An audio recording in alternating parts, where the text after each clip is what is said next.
You're listening to Tromedy, the podcast that helps you take your pain and play with it.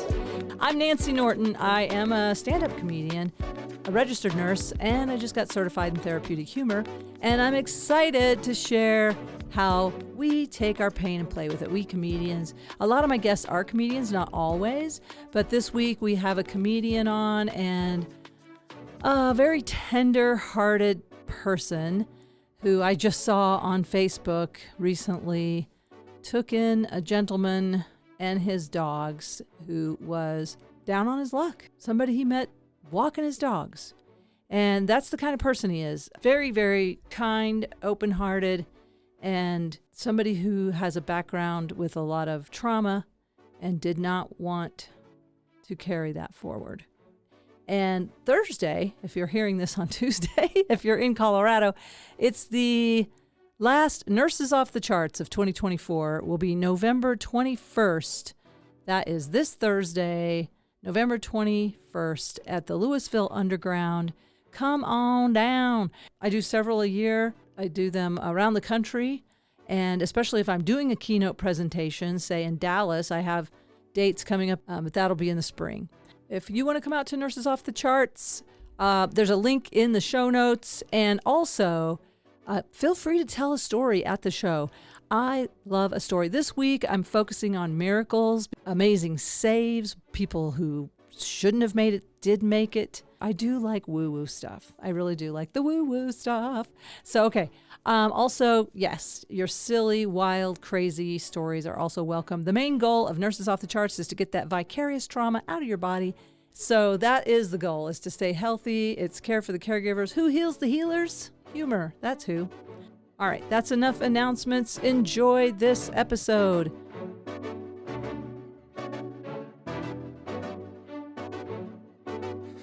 From being in a band many years, I remember just going Sibilance. Sibilance. Is that for a sound check? Yeah. That's cool. That's to check the S's, the whistling. Check your S at the door, man. Sibilance.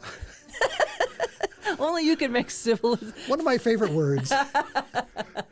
That's what we're going to call this episode. Sibilance. We should, actually. Sibilance. Okay. Let's do. We could just open with Sibilance. I like it. I like it. The muses are talking already. Okay, I'm going to start us off here, okay? Welcome to Tromedy. My guest this week is a comedian, a hypnotist, a magician, a dog lover, and a dear man. Please welcome James R. Zingelman. Hello, everyone. Sibilance.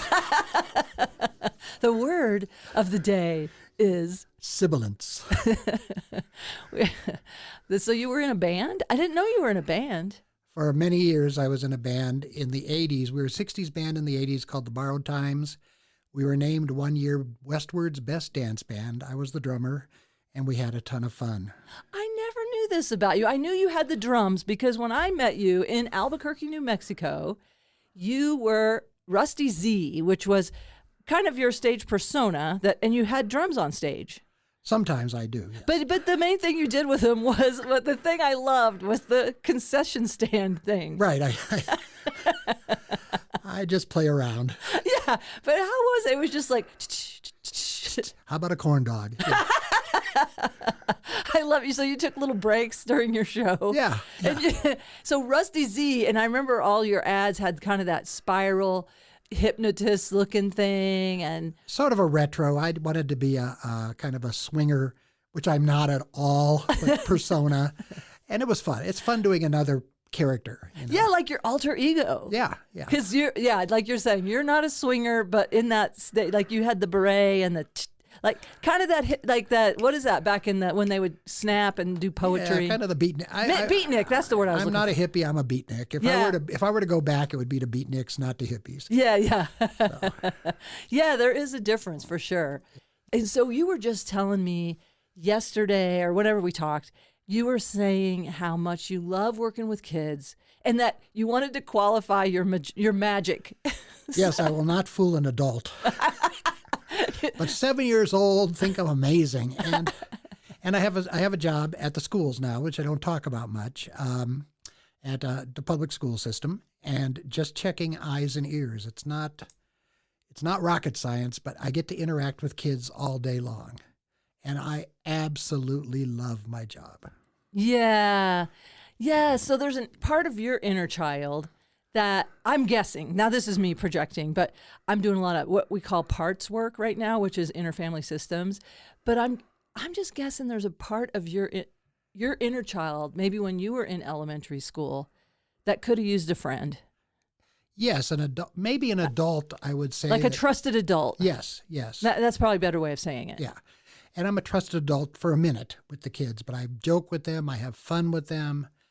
I tell them to, I say, when checking their eyes, I just say, cover one of your eyes. I'm going to point to the letters and just read them off to me in a loud, clear Swedish accent.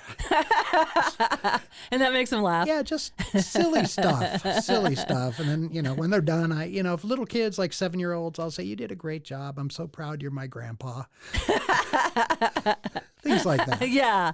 Oh, I bet you make their day. I bet you're a guy that I don't know if they're stressed about doing these eye exams or just bored, or just knowing there's somebody there that's like connecting with them, an adult that's friendly. And yeah, I think something about wanting to make a kid laugh says you care about them. I think that's it. We have a meeting. We have 2 meetings every year with our group, with our teams and our bosses. And I always say that one thing I want to do, I want to check their eyes and ears because I didn't get glasses till 5th grade because my parents didn't think I needed them, even though I did.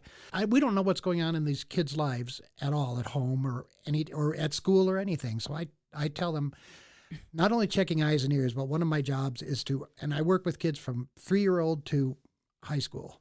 Yeah. And I think part of my job is to give them a reason to smile for a minute. Oh, yeah, that's beautiful, James. And I don't know. It's just me, and I just love working with. Who knew? I had no idea. So in your past, you would have you never worked with kids before. I don't have kids. I never worked with. I was the favorite uncle. Well, you have a lot of dog fur kids. Yeah, I have fur. I've had fur kids all my life. Yeah. So yeah, I just those are your babies. And yeah. But you didn't know, when did you first work with kids? When did you know you might work with kids? Well, my sister was a nurse for Jeffco Schools that ran the hearing and vision. And she said, it's hard to hire people. We don't get paid much, but we have a lot of fun. But anyway, she said, you want to try this? And I said, I'll give it a year. Okay. And I'm on my 6th year. Oh. Because I don't love the traffic, but once I get to work, I love getting to the school. I love working with the kids. So when you go to a school, you just stay there all day and just every class comes through, and then pretty much, yeah. And you've got they put on headphones and do the hearing test. The hearing test, they do the headphones. I raise their finger, or how they do. I'll say put on the headphones. You're going to hear a beep. If you hear a beep in your right ear, raise your right hand. Left ear, left hand. If you hear a beep in both ears at the same time, it means the machine's going to blow up and we have to run out of here screaming like wild chickens. I like the term wild chickens. Yeah. What have you ever seen a wild chicken? No, I haven't, but I can imagine how they'd run out of a school. It's a good visual. That's hilarious. So 6 years ago, and then what about the magic? When you started doing magic shows for kids? Well, that was another thing that just happened by mistake. A friend of mine who wanted to be a hypnotist, who's a magician, who was actually a magician, not a kid show magician. It was a kid show magician and adult show magician. Said, we need people to do, I'm getting overwhelmed with things. You're good with kids. Can you learn some magic and balloons? And I said, yeah. So I did. And the rest is history. I haven't had a complaint yet. The kids love me. They ask for me back. Aww. And I'm doing a balloon gig, making balloon animals and things for foster families in Fort Collins in December. Oh, wonderful. And a corporate comedy show would pay me a lot more, but I don't care. You've got enough. You're going to eat. You're going to have shelter. Now you're doing things that fulfill that fill your heart. And these are foster kids. And I have to say this, and I know it sounds weird these days with the world, but I love working with kids. I love them. I want their lives to be the best lives possible. I mean, it's just me and kids. I just want their lives to be the best. Well, I think it's your empathy, James, because the reason you're on the show is you told me, and this is so interesting to me, that you just found this letter that your mother had written to an attorney, and it has some information about you and your relationship with your dad. And I can imagine that what you're going to share is part of the reason you want to help make kids' lives better. Yes, that's pretty much. And it's not a conscious thing. It wasn't a conscious thing until later. I just love working with the kids, and I knew that. But the conscious part of it is, yes, I had an abusive, narcissistic, alcoholic father who, the way I put it is, he always beat me up or put me down. Wow. And he's still alive, but we don't talk. Yeah. You're not in touch at all. No, I just can't. I can't do it. If he wasn't my father, he wouldn't be my friend. Yeah.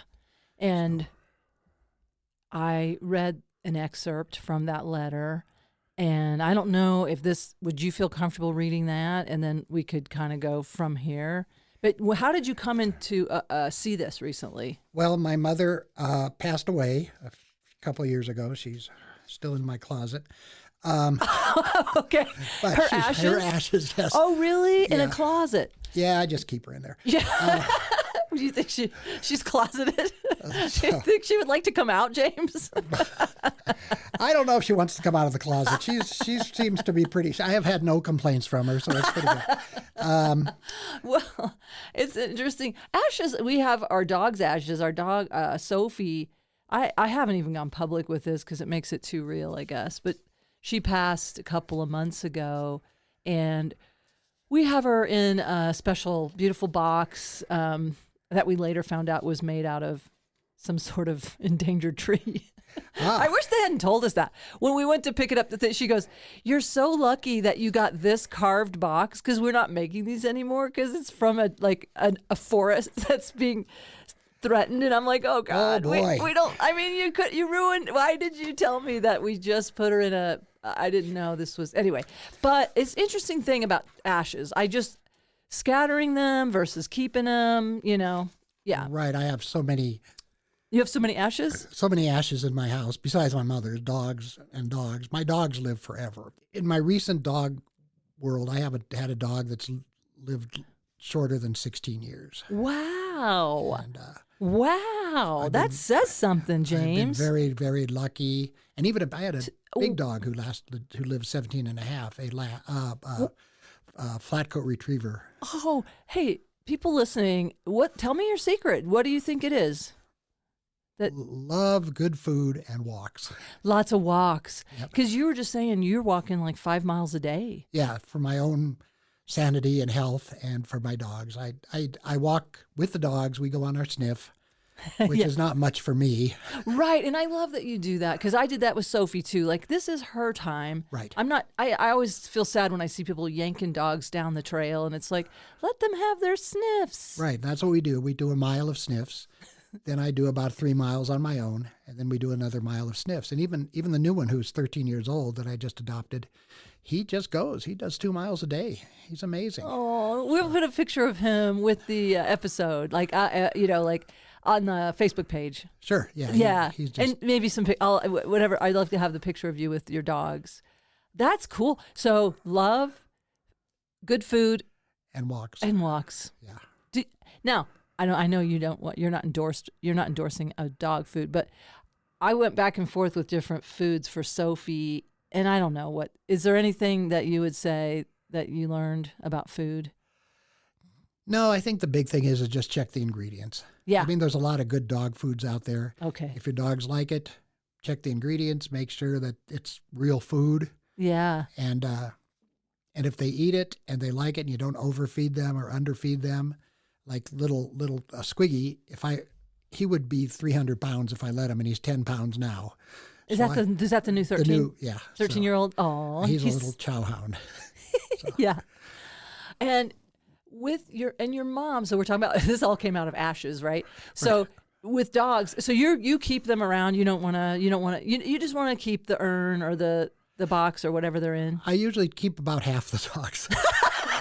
This is fascinating. Spread the other half and keep half for myself. Okay, so wait, let me just ask you this. Okay, so are you saying you keep half of each dog or half of the dogs? Half of each dog. Really? Yeah, so I'll spread like half the ashes in their favorite places. Oh. And then I'll keep the other half for myself. Oh, So, gosh, that makes sense. yeah, I have a shelf with little urns on it, and a lot of people do. And do you communicate with them? Do you feel any spirit energy or? Well, this is really weird. Oh, I love this stuff. Okay. Every night when I go to bed, Okay. I say goodnight to all my dogs, living and dead.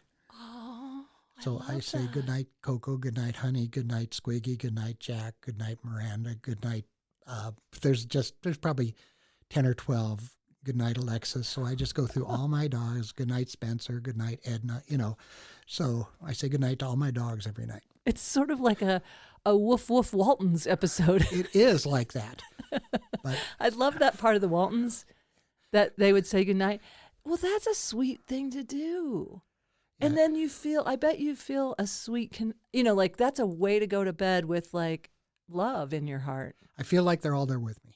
Yeah, I bet they are. I bet their spirits are. I bet you have a lot of spirit angels around you. I believe, now this is me. I'm very spiritual in my, whatever. This is where I live right now. And I just feel like I definitely connect with Sophie. And I was just finding some photos of some of our pets over the years. And it's just like, but man, I might take that on because I love that. And I wouldn't even mind saying good morning and feeling them around me.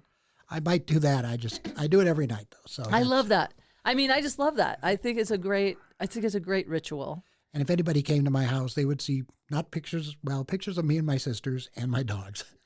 Wow, I believe you. You know what? I just went through a bunch of photographs because I just moved. And I mean, I was throwing out most of the people because I'm like, I love the animal pictures the most. Those are the ones that my heart just goes, oh. So yeah, and I want to get one of those electronic frames and just have the photos just flash by. Yeah, I kind of want to have that over. I've just built a little altar. Well, I know we got sidetracked with the ashes, but then also your mom. So do you say, now, is it a different, she's in the closet. So why is she in the closet and these guys have an altar? Or is that too much to ask? No, it's not too much. She's in the closet now because she's from Cleveland, and she wanted her ashes spread in Cleveland, and my sisters and I have not yet figured it out how to get all four of us on the same airplane in the same rental car, driving around Cleveland, throwing stuff out the windows. So you're being respectful because it's like, hey, it's not fair to my siblings if I have her out. Like she's in a holding pattern right now. She's in a holding pattern. Yeah. Okay. So it's been a couple of years, but okay. But she's in the closet, and I have to say something about my mother is we'll talk about my father too because that's where the trauma comes up. Yeah, but that's what. But your mom.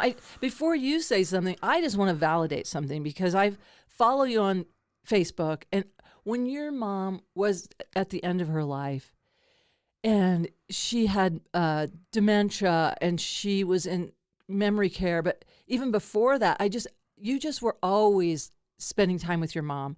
You are such a dedicated son. I just want to witness that. You would visit her how many times a week? Every day. Every day. Every day. Even when my car broke down, I walked 5 miles each way to go visit her in the winter for a couple of weeks while my car was being fixed. She was in the nursing home, so I would walk from my house in the snow. Oh. Because beautiful. I wanted to visit her every day, and I wanted to make sure she was okay, and I wanted to make sure she was eating and everything. So, and this is when she had dementia, but she was still. This wasn't at the nursing home. This is when she was in an adult apartment. Because I remember that time when she was It's such a hard call when you look at the pie chart. Or can they stay there? Can they not? Are they a danger to themselves? She was a danger to herself. So. I mean, I was on stage once, and I got a phone call that said, your mother's, disappeared from the ladies at the adult apartments where she lived for a while, watched out for her, and everybody knew my number, so I would get there as soon as I could. And then she went into the nursing home, and I visited her a lot there, and I had a lot of friends there. People in the nursing home were my friends. Yeah. And she was doing well. Then her dementia. She had Lewy body dementia. And if I can mention this really quick, I do a show called Humor for Boomers. As much as I can. I'm not that good at. Oh, I forgot to mention you are a producer also. That's the thing show. On your intro. Yeah, but we used to produce some other shows too. But you are now producing. What is it? Humor for Boomers. Humor for Boomers and Gen Xers too. It's called. Yeah. So it's just relatable humor to a couple of age groups, and the show is a fundraiser also for the Lewy Body Dementia Association, which Robin Williams had. Yeah. And there's Bruce Willis has something else, but there's somebody else I just read about that a singer or drummer for Whitesnake or something had. Oh, yeah, it's common, right? It's common, but people don't know about it. They know about Alzheimer's, they know about Parkinson's, but they don't know. So part of my thing is to educate people. I have brochures there from the Lewy Body Dementia Association. So I try to let people know that there is something that they might have to deal with, and either with themselves or with a family member, with a friend. Some sort of dementia is going to affect everybody unless you live in a cave. Yeah. And it still might affect you. Yeah. That's unfortunately true. And is there anything you want to say about Lewy body? Well, it's the thing that people don't know about Lewy body dementia that makes it different than say Alzheimer's is the visual and audio, whatever, hallucinations. Oh, wow. My mother was convinced there was a guy that was 2 feet tall because she lived in New Mexico at the time. I moved her there to be with me. Not in my house, but close. Okay. After she was in Salt Lake City, she couldn't be on her own, so we moved her down to Albuquerque where I was living at the time. And my ex-wife and I had 2 houses, so she lived in the other house for quite a while. Then we got divorced, and she moved into an apartment. And this is where she kind of got the hallucinations. In her mind, there was a little guy that was 2 feet tall because of radiation from the nuclear testing. This is all in her brain. Right. Who had a 300-pound mother. They lived in the basement of her apartment. She had seen them. And he was 28 years old, and he was so small he could sneak between the walls and come out the radiator vents, the heating vents, and steal stuff from people. So he would, if she misplaced something, she never misplaced things. Little guy, that was his name. His name is Little Guy. That's what she called him, Little Guy, and would steal them. He was stealing stuff. Yep. And this was quite a while back then. This was probably, 10 years ago. So it's a slow, progressive. Yeah. But the biggest difference between that is the hallucinations. Is the hallucinations. So you can hear things and you can see things. Right. And then somehow the hearing things or seeing things. So she saw this little guy. Yeah. So when I moved her here, I had to tell her that little guy committed a crime in Colorado and was not allowed to cross the border. So could she remember that story? Yes. So there's more continuity of thought. Right. But little guy was no longer around, but she did have 2 stuffed koala bears that she would put on her walker and walk around with, and they were real. She had PBS Kids all day on so the koalas could watch. Oh. And they were real. And they weren't to be messed with, and it's weird, and it's somewhat amusing in a strange sort of way because you wonder, God, how does this happen to a brain, Yeah. Well, like in a dream. It's like you're in a dream state. It's like you're in a dream. Yeah, because think about your dream. That sounds like something that I would do in my dream. Like, oh, no, I have to feed this koala. Like, that sounds like a dream state almost. Right. It's almost that way. And,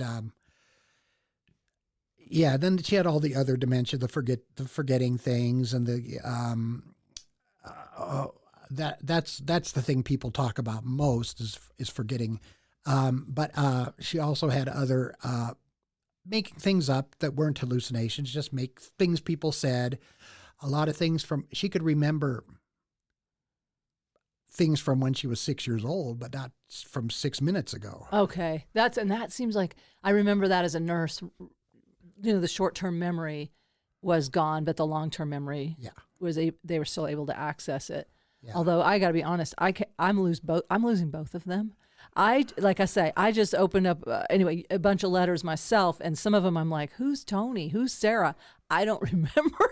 But I did have a big summer of love in 1994. I mean, I don't know what year it was. Actually, it was 92. I think it was the year I got divorced. Yeah. I call it I was out. I did some USO tours. I was entertaining the troops. Okay. And then I did some comedy. Yeah. So, I mean, even an old tomboy like me can get lucky at an Army base.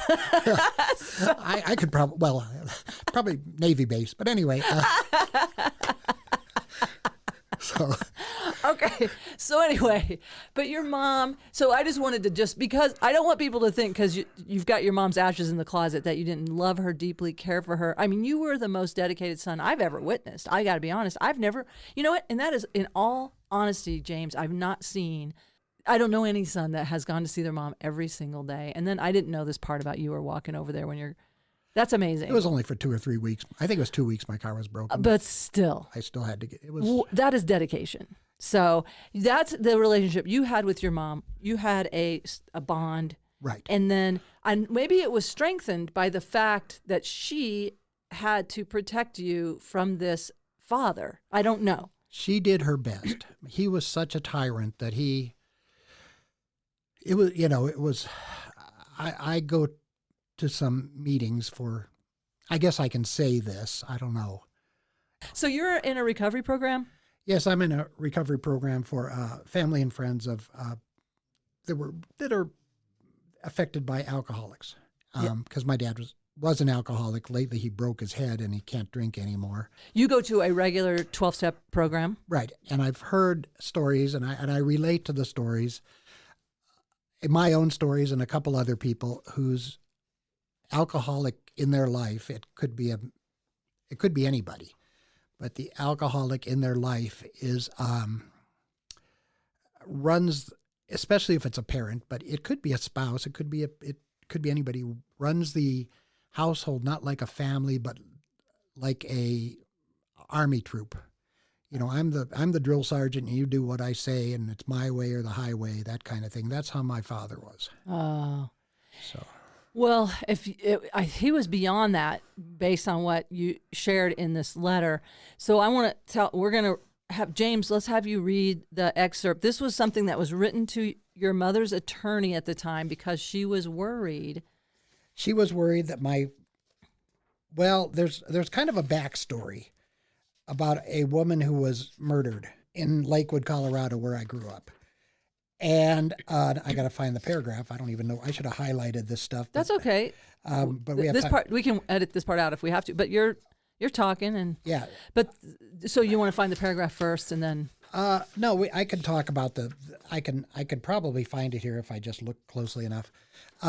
It's a long letter. This is not a letter. It's more like a manifesto. But anyway, it's a document that she had kept at her attorney's office. Right. This is the rough draft. I don't know where the edited draft is. My mother was a legal secretary, but not at the time this was happening. There was a woman who was murdered, and one of the clues, the only clue, was that somebody had seen near the murder scene a certain vehicle that my dad happened to have. Well, so the police came and investigated, of course, they have to follow up on every lead. So at the time, before this murder was finally solved, like 40 years later. Wow. My dad was a suspect. Now, I don't think he would murder anyone. I know my dad wouldn't murder anyone. But my mother thought maybe he was behind it because he was a philanderer, we'll call it. She was afraid that he might kill or harm her in some way. So she wrote this letter to send to her attorney in case she disappeared. Wow. Her attorney. Yeah. So I get that. I understand that. And the truth is, I mean, you texted me the excerpt, and I just want to put a trigger warning here that he's a violent man. I hear you saying he wouldn't kill anyone, but he was a violent man. Right. And I just want to say, trigger warning, this what you're about to hear is something written by James' mother describing his father's behavior with James that includes child abuse. Right. Physical abuse. Yeah, and if I could find the... First of all, how do you feel about sharing this? I'm fine with it now. Okay. I had no... When you're young, you have no idea that your family is different than other families. I did not know that the father that lives next door with his kids that I went to school with did not go through 3 cases of beer every week. Okay. I did not know that. I didn't know that. Well, here's the paragraph. I'll read the paragraph and I'll tell you what I didn't know. Okay. All right. All right. The paragraph my mother wrote, and she's calling my father Mr. Zingelman here, and calling me Jim because that was what they called me in the family. I don't. Maybe that's why you go by James now. Yeah, I'm trying to get away from it, I think. But it said, Mr. Zingelman beat his son Jim on several occasions. And then it said, Jim left home as soon as he graduated. I believe it. These are unedited, so I believe it happened more often than I knew. He was usually beaten with a belt, and Mr. Zingelman would make a big ritual of taking the belt off. If Jim fell down to the floor or tried to cover his face, his father would tell him to stand up and take it like a man. I would try to put a stop to it, and he would accuse me of making a baby of him. That's in quotes. Many were the times Jim went to school with ugly bruises on his legs and back. He would beat Jim for any tiny infraction. So that's that paragraph that really hit me first while I was reading this letter. Yeah. Was there something, and maybe I imagined it, but because it's leaving bruises, I'm seeing the buckle hitting you. Yeah. I mean, it was not pleasant. And you know what I mean? Like a belt, doesn't usually leave a bruise as much as depends on the belt, I guess. But I was thinking, what do you remember about that? Well, some things I remember, like when I was young, when I was 7 years old, which is little, I shared a bathroom with 3 sisters. So, I got tired of being the toilet seat lifter upper and put her downer, so I thought I would try to just lean and aim. And okay. So I leaned and aimed, and the rug slipped out from under me, and my teeth broke. My 2 front teeth hit the toilet seat. My dad was pissed off. He was worried about how much it would cost him, not about me. I was in shock, and he was yelling at me. You know how much this is going to cost me, that kind of thing. My mother was much more sympathetic and said, stop yelling at him. He's 7 years old. Yeah. Or 6 and or whatever. And he's hurt. I know, but he was yelling at me because it was going to cost money, which it ended up not, because he was an electrician and he did a barter with the dentist. So, and it got him out of the, well, we'll talk about that later. But, so I had this V-shaped, sharp Dracula teeth in the front until I was about 12. So this happened before I was 12 because I couldn't put these teeth in until I was 12. Because those were your adult teeth. You had already lost your baby teeth at 7. Yeah, shoot. So, so one time I remember him, and this kind of made me happy. I don't know what I did. I was under 12 years old. That's all I know. I don't remember what age I was. So he slapped me with his open hand and cut his hand on my sharpened teeth, which made me kind of happy. So that's amazing. I've got to say, that is hilarious. Like, okay, he didn't fix your teeth because they had to wait or something, or they just were saving money, or they... No, they had to wait until my mouth was fully formed when I was about 12 years old. Oh my gosh. So you had to go with these kind of broken teeth, and then he hit you and cut his hand on your broken teeth. On my broken teeth, yes. There is some beautiful karma in that one. And this is before I even got the temporary, I had temporary caps for all. So I was pretty young. I probably got the temporary caps in 3rd grade. So he was slapping me around when I was in 2nd grade. Gosh. And when you messaged me, you said, hey, this is up for me, and there's just a lot I want to process. And yeah, so that was early on. But he was physically abusive, not only to me, but to my sisters. It was not sexual abuse. It was just, smacking them around too, except for one of my sisters who was his favorite at the time. But the other ones, if I took the brunt of his frustration. Now I want to preface something too.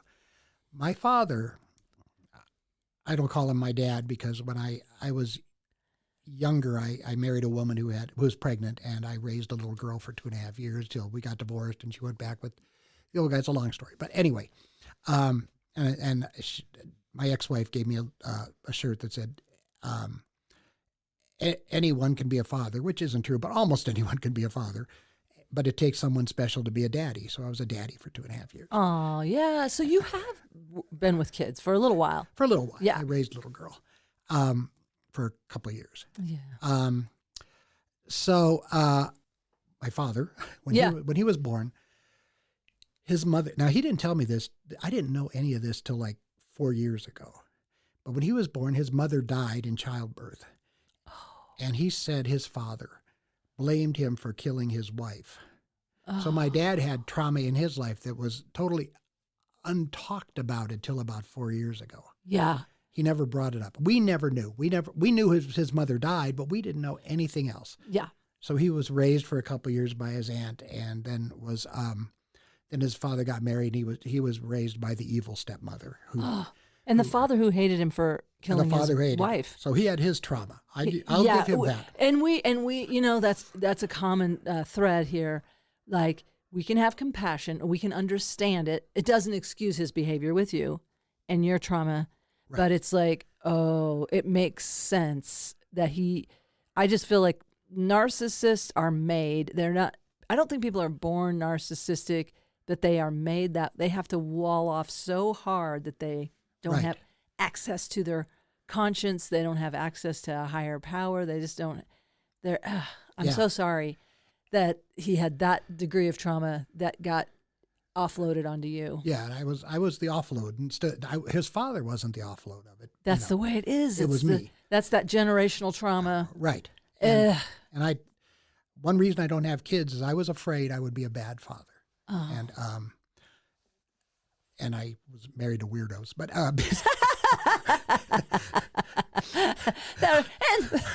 two things. These two things.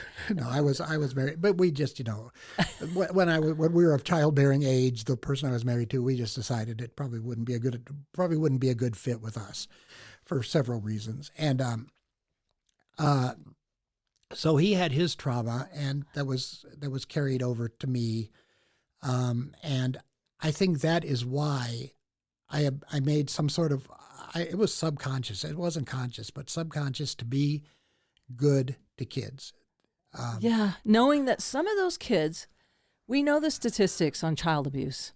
Yeah. Some of those kids you're working with are going through stuff that you went through. We don't know which ones because they mask it.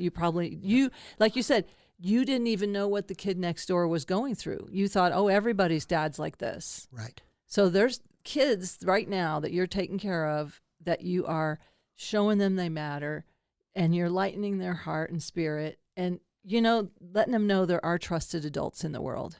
Yeah, that's pretty much part of my job. So my father would not only, and I got to say this, the physical abuse wasn't the worst part. It was the emotional stuff. Here's a true story, and I kind of like this story because we had a neighbor who would be like, I guess you'd call him Eddie Haskell for the older people listening. Yeah, from Leave It to Beaver, he was a character who was a suck-up. A suck-up, yes, and this guy was that way, and he knew it. We called him Eddie Haskell, so he knew it.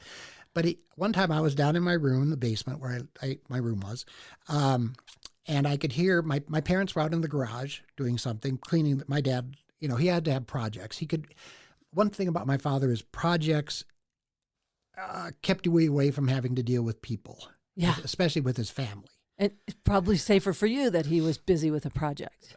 Yes, and when he did sort of abandon us, when he took a job, he was an electrician. So when he took a job in Leadville, it was so he could live in a trailer with his other electrician and drink beer and go fishing and stuff. So hook up with babes on the weekend or whatever. I think so. I mean, you said he was a philanderer. Yeah.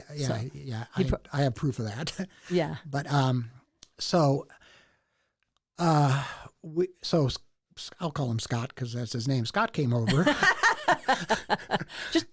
Yeah, we're not going to use his last name.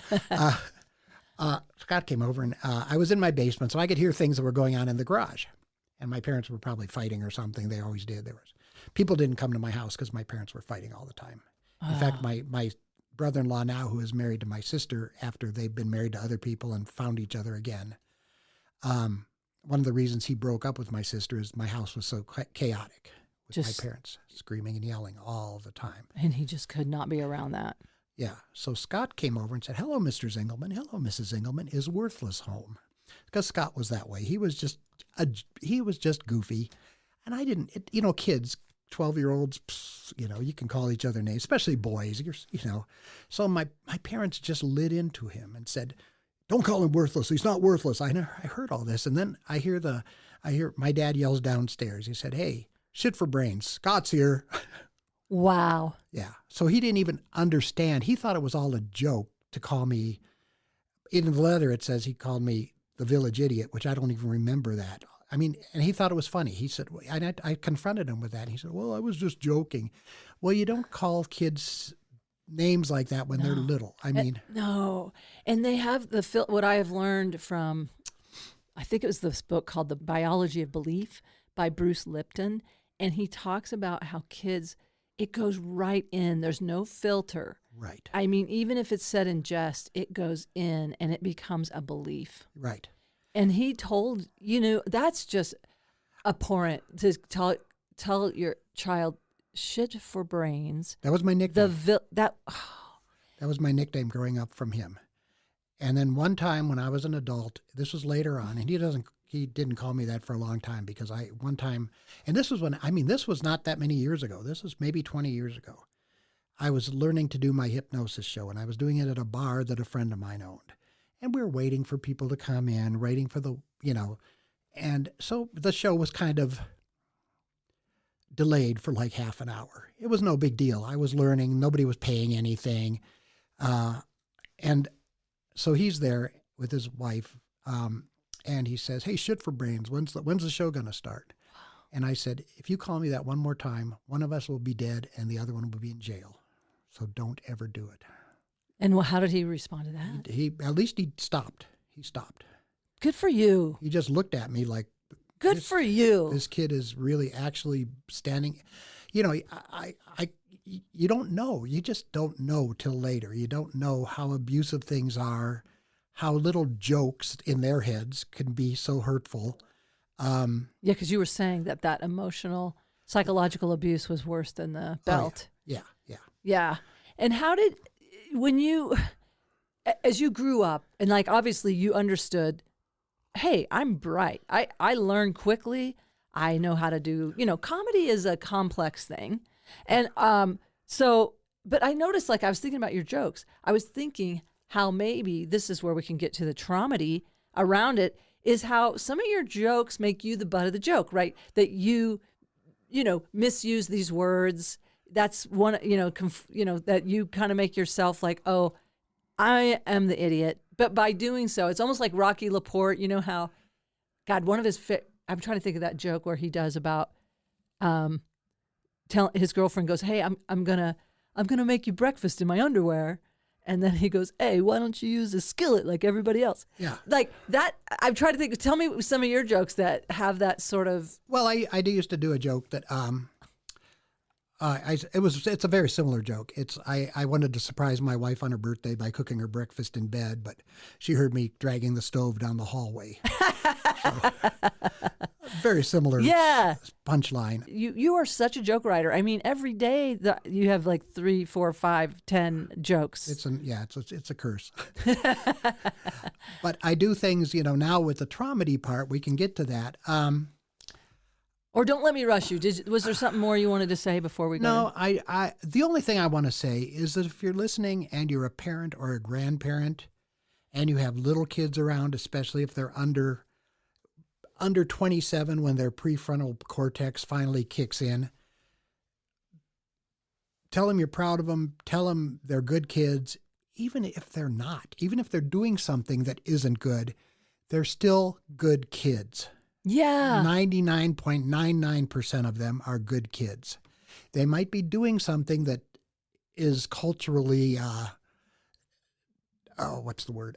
Unacceptable or? Yeah, unacceptable is one. I was going to say stupid, but unacceptable. Because kids Culturally looked down upon. Looked down upon, yeah. Kids are not born bad. Nobody is. Right. And the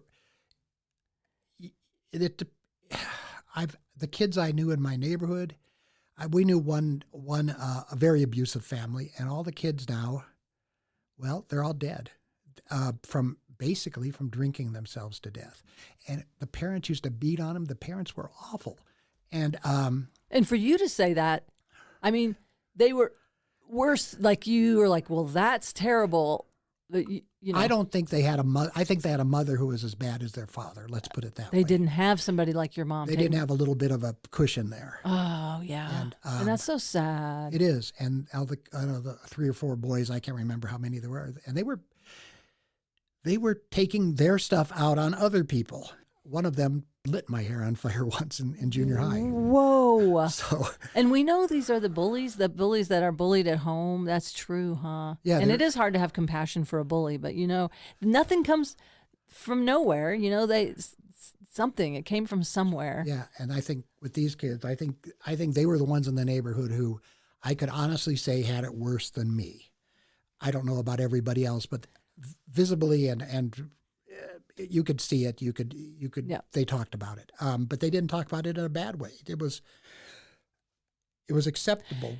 Well, they have to, because I think what kids do is they have to accept it because they can't get out. They are dependent, and this is where it sets us up in future relationships where, I guess this is all I'm worthy of. And it is the horrible, like what I've come to understand through trauma therapy is my mother's self-hate and shame got pushed into me. And then I have sometimes tried to offload it into my son, and I have had to make amends to him because I'm like, that does not belong to you. Right. That does not belong to you. And you're so right. Like, I have a 20-year-old, and I still sometimes can hear that that negativity or downward energy or shame. And I'm just like, I'm so sorry. And it's such a thing what we're doing is trying to stop the generational trauma from going into perpetuity. Right. And thank you for sharing that, because the reason you're here, I can tell, is that you want to help.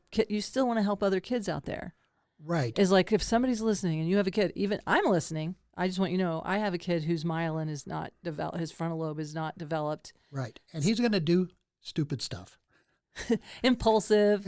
Yeah. And even if he's sitting right here, I can tell him that he's going to do some stuff that he's going to look back on and go, boy, what was I thinking? Yeah. We all do. But it's not that any kid is bad. I mean, my dad, one time not one time, I was a C student like a lot of us were. Yeah. He came into my sister was like an A+ student, one of my sisters. I was the C student, and I could never, live up to that. And he thought I was getting bad grades. He came into my bedroom in a rage and tore my Jimi Hendrix poster off the wall and my Bob Dylan poster, as if it was those that was distracting me and not screaming and yelling in the rest of the house all the time. So telling you you're shit for brains. Yeah. Like I think a lot of comedians are wounded children. And this is a side effect of trauma is a lot of ADHD stuff where we are bright, but it's so hard for us to follow through with an assignment or sit still in a classroom. Right. And we got told we were bad. And we got told we were bad in school, like you're being bad, you're being, talk too much or whatever. And I know I see on all my report, Nancy would rather entertain the class than study. And it's like, well, put me in a play or something. Nobody put me in a play. No, back then they didn't. I mean, now they have special ed that's not what we call special ed when we were young. Yeah. And they get an IEP. IEP kids, yes. And I love that. Yeah. I mean, I wanted to have that. My little report cards from when I was a kid have one word, daydreamer. Oh, really? So you dissociated and kind of looked out the window, and and that was my way of dealing with everything. And it it was supposed to be a negative thing, and it's not. If you're a daydreamer, you're way ahead of everybody else in the world, because without Steve Jobs, we'd all be, sending letters. Well, so, okay, where were we going with the Tromedy? Oh, were we going somewhere else? No, we're not going. We're going to go with the Tromedy because I want to talk about some, a lot of comedians do their sets in blocks. Yeah. And I do blocks. I do dog blocks. I do when I was a kid, I do dad blocks. I do mom blocks. I do wife blocks. Yeah. And my dad blocks are all dealing with, when I changed my report card once. Okay. And this is a true story, but I made it into a funny story. You reclaim it. Yes. You reframe it in And comedy. it's a true story. So I did change my report card. Now, the way I did it is I changed my report card. Back then, it was all handwritten, so you could kind of take your little erasable ink eraser, and I forged my high school principal's signature all the time, and all my friends had hall passes. I was so good at it. And this was your thing, man. oh, the principal stopped me in the hall and said, "Oh, I don't remember signing that, but go ahead." That's how good I was. But I changed my report card and changed the D's to B's. Now, this is a true story. The true part of the story is, so I changed it. My dad saw it. He could see that I changed it. And he basically ripped the posters off my walls, smacked me around, punched me in the chest, punched me in the face. It was funny because it was funny in a way because he'd punch me in the chest and I'd fall back on my bed and then I'd bounce back up and he'd punch me again. So it was like a Three Stooges thing. And that's what really happened. I was thinking, isn't there like this clown, a weighted clown? Yeah, it was like that. It was like a clown that you like, bump, bump, bump, bump. And he was just raging. And that was the true story of what happened. And, I was rarely grounded. I was more like beat up. I would have preferred to be grounded, but, that's the way it is. So that's the true story. Now, the story I tell in the joke part of the story is I was a terrible student. I changed my report card. I changed all the D's to B's. My dad knew right away. He looked at me, looked at my report card and said, "What's this?" "Report carb." And then I said, "Sorry, Bab." And he punished me the way Dad's always punished kids back then. He got out the belt sander, and that chapped my ass. Anyway, so I turned the trauma into a joke. So that's the Tromedy part. Yeah, and you cartooned it, and you added to it, and make it, and it takes that toxic, horrible experience and lets you share it with your own levity, and takes that toxic energy out of your body so that you don't get sick. I've been studying therapeutic humor for the last 3 years, and this is what I'm learning is that trauma can get stuck in your body. Oh, it has. And you can make, these kids that all drank themselves to death because they tried to numb the shame and the pain. And you've done it with comedy. You've taken care of yourself. I think so. And then get a laugh out of it. Where my father did it with drinking. There was never a time, I don't think I ever saw him when I was a kid without a beer in his hand. I really don't. And we know he's full of self-hate. Yeah. I mean, I feel bad for him. Yeah, you can have compassion for him. And it's okay to have distance as well. Right. Because like you said, he's not an emotionally safe person for you. Right. And that's okay. I don't feel good when I'm around him. I don't feel neutral. I feel like he's just, being the same way. He hasn't taken the responsibility. And he's 91. He never will. So yeah. I understand that. Same with my mom. She lived to 94, and I know it took a while for me to give up on any kind of wanting. I so wanted to connect with her heart and transcend the trauma. And she couldn't do it because she couldn't connect with her own heart. It was too dangerous for her. Right. If to feel that, she chose not to feel anything very deeply. I don't know. I shouldn't speak for her, but that's what it looked like to me. That's what it looks like to me too. And that's what one of my recent guests, Janae Suplee, was talking about, how while it hurts like hell to do this work, these 12-step programs or trauma therapy, it frees us up to feel the joy, to share the joy with your dogs, to share the joy with a friend, or even just to look at nature and feel this, I don't know what it is. There's something out there that is beyond us that we can access. Yeah. And I'm not, I'm probably one of the more atheistic persons I know, but a long time ago, I read, I think it was How to Win Friends and Influence People, or one of those things, or one of those other way old 1950s. I'm okay. You're okay. Even before that. Oh, wow. Okay.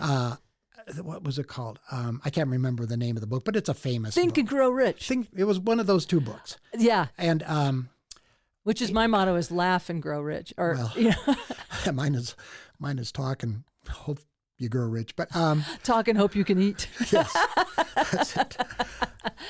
And so well, and I mean, when I say rich, I always mean rich with friendship, rich with happiness, rich with, other. Yeah. There are other riches. There are a lot of riches in the world. Yeah, there yes. are. Yeah. Sorry, I interrupted you. Okay, No. so you were reading. And one of the things they talk about is the cosmic consciousness. So if there is a higher power in my life, it is the consciousness of every human being that ever lived, every soul that ever lived, be it cockroach soul, dog soul, or people soul. Those are all part of my soul. And so my higher power is the cosmic consciousness. I love it. I love it. And that is, we all get to have a higher power of our own understanding. I love that cosmic consciousness. It's I don't remember anything else from those books except to use people's names a lot. Right, Nancy? I know. And then when people do that, don't you feel kind of like, I'm not buying your car? That's exactly. When they overuse my name, like, oh, and I forgot to say that. James, how else are you feeling, James? Yes. Yeah, I know. There's something there that just gets a little under my skin. Like, I mean, I'm not going to get into, well, when this is uploaded, the election will be over. But it's just like, why can't everybody see that there's a used car salesman? Right. Yes. And not a good one, Yeah. It has nothing to do to me with, I was an NRA marksman. Oh, really? Yes. I could have been a sniper in the military. Oh, I never knew this about you. Yes. So it has nothing to do with they're going to take my guns. It has to do with, would I hang out with this person? Hell no. Yeah. Yeah. And would I want to sit at the table and hear what they have to say? Hell no. Yeah. And it has nothing to do with people, take the guns. And it has nothing to do with, my ex-wife and I, when she was pregnant with the daughter I raised, we discussed abortion. We discussed it. We said, no, this is a soul that we want in the world. And that's your personal choice. And that was my choice. And I am, for me, I am 100%, I have no regrets. I got to raise a little girl for a couple of years, and we had so much fun.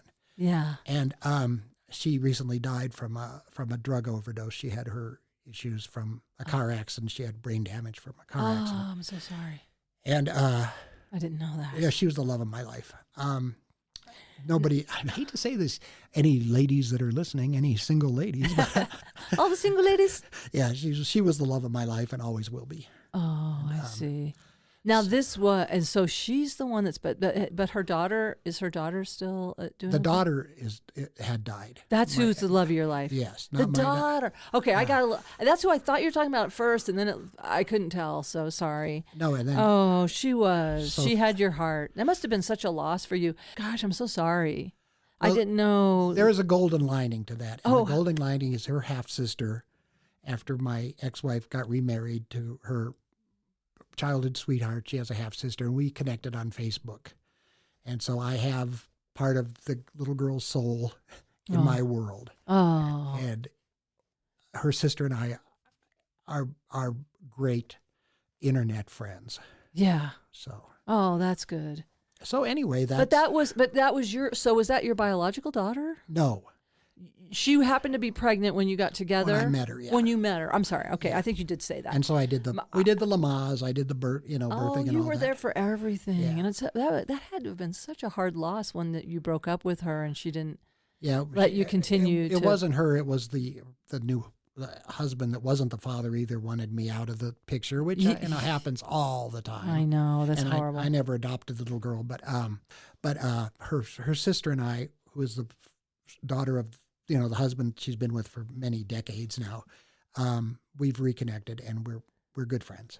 And that's all I can say is we're good friends. And okay. I just love this kid. I just love her. Oh. So James, you have a lot of love to give, and you are giving a lot of love. You're giving love to all these kids, to your dogs, and I love that you're putting out love energy into the cosmic consciousness, you know? That's what I tried to do. Yeah. And tell me, are you getting enough of your needs met? So in my recovery program, which is for adult children, we are doing a book called Reparenting. It's the reparenting book, and it's like becoming your own loving parent. And it has been so healing for me. Have you had an opportunity how are you giving to yourself, James? That is an issue. Okay. So I really want that for you. Because I don't know what they are. I don't know what my needs are. I don't know what my wants are. I have no idea. You because of maybe codependency. That's one of the things what joke I do. So, I was also in a program for codependence, another 12-step program. Yeah. I feel like Stuart Smalley all of a sudden. Right. I love Stuart Smalley. Right. I am a member of several 12-step programs. But that, I have these pendants I wear that I call codependence. I mean, I know your puns are much better. I'm just saying, but this one says on the front, it says, I honor myself.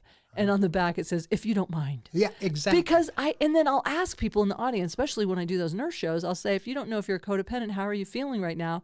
If you can't answer, you might be a codependent. Yeah. Exactly. How am I feeling? So, hey, would you be, I don't know. There's part of me wanted to close with maybe a little, a little joke? A little. I was thinking a joke would be better than what I was going to do. I was going to do a little meditation where we check in with our body environment. But we could do that after we could do that after the little joke. Okay. So this is how I dealt with my mother's death. The joke is I was caregiver for my mother for probably 6 years. Wow. I didn't have to shower her or anything like that. But I did have to, make sure she had food, make sure she could get out, make sure she was entertained, make sure she was clean, and make sure her house was not a hazard, things like that. So, but I saw her every day for years. And then she went into a nursing home because she had things that I didn't want to do, nurse stuff. Yeah, I know. That nurses don't even want to do, but they have to do it. So she went in the nursing home, and that's when I would still go visit her every day at the nursing home. Then COVID hit, and so I couldn't visit her anymore. So my sister and I would go out to the nursing home, stand outside. Two of my sisters, sometimes all three of us, all four of us, would go out there and yell at her, "Hi, Mom, happy birthday," whatever, But the thing that happened was she, I couldn't take care of her after a while. And the joke basically is I was a caregiver for 6 years, then I just couldn't do it anymore. There were things I couldn't do. So I put her in a home, and I still feel guilty because I have no clue whose home it was. Yeah. But the door was unlocked. So that's, and I do miss my mother. I have to say, I do miss her. There are times like I was walking the dogs yesterday, and I said, I want to tell her about doing this. Yeah. And so I did. Yeah. Maybe the little particles floating in the world heard. What's her name? Well, her mother was kind of not very bright. And her mother named her Joanne, but she spelled it Joan. So my mother grew up being Joan, but when she got divorced from my father, she changed her name to Joanne. Oh, really? So I call her Joanne because that's really her name. Oh, I love that. So, is that what her mom would call her? Her mom called her Joanne. But then in school they called her Joan. Because that's how most people spell Joan is that way. I understand that. Oh, so her name is Joanne. Her vibration, her name is Joanne. Yes. Oh, I just wanted to send her some love. And I'm I would see the love between you in the photos on Facebook. I could just see the connection that you two had. It was really beautiful to witness, James. I just want you to know that. It was really cool. And I'm glad that I didn't know you visited her every day because obviously you didn't put that on Facebook every single day, but I do remember you had the signs and going out there during the pandemic. And everybody's has their own belief, but that's beautiful. I'm glad you told her we're doing this today. And I hope she approves, She will. Tell me one other thing about her, with your dad and stuff. did he leave you guys, or did she take you out of that environment? How did she protect you? Or was she able to? She wasn't able to. He was just a tyrant. He overpowered her. Yeah, she did her best. Because he was abusive to her too. Yeah. So she did her best. She would. Yeah.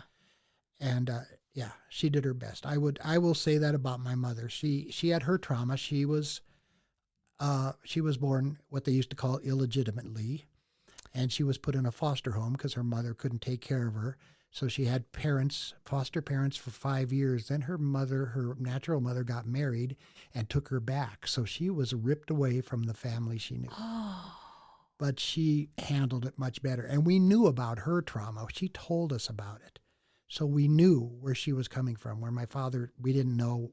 You didn't know why he was acting that way. Right. So my mother was, I'm not bragging here, but she was more like me. She understood what she went through, and she didn't want to put her children through that sort of thing. Yeah. So I can actually say I had one very good, well, I'm not going to say she was perfect, but one very good parent who cared about her kids. And you could feel that love connection with her. Yeah. You could feel her heart and how much she loved you. Yeah. So. Oh, I'm so grateful you had that. I'm so grateful you had her. Yeah, because it makes all the difference. Yep. I had my grandmother. That was my heart connection person, and I only saw her 3 times a year, but it was enough. Right. To not abandon myself completely, which I think is what the narcissists have to do to survive. They just cut themselves off from their heart completely. Yep, there's no empathy. And they have so much rage and self-hate that, I'm so sorry.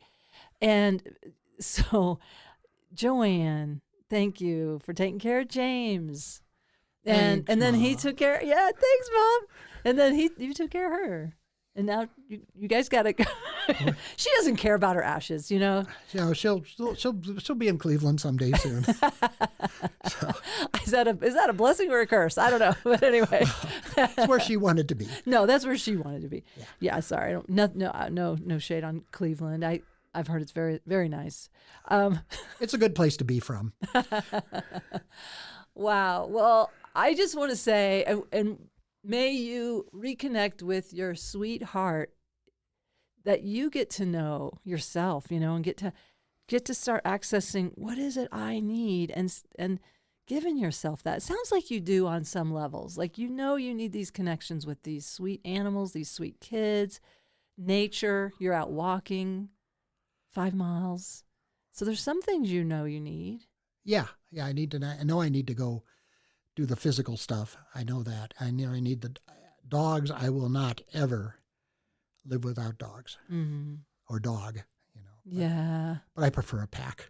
Yeah. That's nice that they can keep each other company. Yeah. Because dogs can, and I feel that way with cats too. I feel like if you have one, hey, have a couple, why not? You know, they keep each other company when you're not there. I tell everybody that's thinking about getting a dog, get 2. Really? Everybody. I say get 2. Yeah. So much easier to have 2 dogs. It's a little more expensive, you know, vet bills can be kind of high, but who cares? There's just something nice. There's a playful energy between them. Right. And there's a love between them. They're pack animals. They meet the other dog, and after a while they just sleep together. Yeah. And snuggle together when people are gone. You could see them on their little pet cams, and so I have my 5 that I'm sitting now, but I have 2. So. Well, thanks for sharing all this, James. I feel like this is going to be really helpful to people. Thank you for sharing your trauma, taking a chance with Tromedy, and sharing the jokes too. Thanks for bringing laughs. Well, thanks for doing this and having me on, because it's good for me and good for people that don't realize it yet, what is going on inside of them. Yeah. And the journey continues. And with Tromedy, I want to have you back. I like to check in annually and just see where you are, you know, what's going on in your life. And in the meantime, how can people find you? What's a good way to reach out if we want a magician for a kids party, or a comedian? You do corporate gigs. Yeah. You do clean comedy. You can do all kinds. I can do all kinds. I can be I don't get well, too we dirty. both we have been regulars at Comedy Works forever, and Right. and so I do corporate gigs too, and I'll say, look, I have a range. You tell me the rating. You want G, PG, Club R? I'll do it. So you can do that too. I know that. Yeah, I don't usually do R in the corporate world, but PG, and they'll say, yeah, I actually did a show really like a couple of weeks ago for a 12-step program of a state convention, and I could do whatever I wanted to. It was a ton of fun. Nice. So those are fun audiences. I've done some shows because there's something about people that have really looked at themselves, have said, I've had some issues. I'm going to work on my issues, and they're just that self-awareness. We can take jokes to the next level, right, with those audiences. And they can get a hold of me going to my website, which is rustyz.com, rustyz.com. rustyz.com. Yep. All right. James R. Zingelman. On Facebook, I'm James R. Zingelman, and on Instagram, I think I'm James R. Zingelman too. So any of those ways, yeah. But Okay. rustyz.com, and don't send me an email because I got to talk to my web guy. So just my phone number's on there. So just give me a call. I can always hang up on you. No prank calls. Come on. Yeah. I love the name Zingelman. I think it's a funny comedy name. Zingelman. It sounds made up, but now I know it's an illegal document. It wasn't made up. Yeah, it wasn't made up. It's a German name that means lives by the trees, basically, or lives by the wall, which means It's German, you said? it's German. And in Germany, there were towns way back when that the rich people, the wealthy people, the important people lived in the middle of the town. The poorer people lived on the outside. In case the town was attacked, the Zingelmans were expendable. So lives by the wall. Lives by the wall. Or the trees. Or the trees. Before they had the wall, they had the trees. Or vice versa. I don't remember. When we don't know when it got upgraded. But that's hilarious. So Zingelman definitely had alluded to like a class or something. Like Norton means from north of town, and I guess, who knows? I don't know if that's a good or bad thing. It means you like the cold. Yeah, we're going to take those wins. Oh, and how do they find out about humor boomers? There's a website called Humor for Boomers. Which Humor for Boomers. .com. Okay. Humor, HUMORFORBOOMERS.com, that you can sign up. All the website is. There's no website. It's just sign up for the mailing list. Yeah. And my audiences are great. They get my jokes, which some young people go, who's Sammy Davis Jr.? Yeah, when we were referencing Eddie Haskell, Yes. Who's that? Yeah. All right. Well, cool. Well, go see Humor for Boomers, call Rusty Z, and remember, no matter what, keep laughing. Yep. I want to thank my guest, James R. Zingelman. I'll put links in the show notes down below so that you can click on any of the Humor for Boomers or his Facebook page or website. And again, Nurses Off the Charts, if you want to come out, the tickets are still available for Thursday night in Louisville, Colorado. Go to my Linktree. I'll put that in the show notes so you can find other shows in other towns.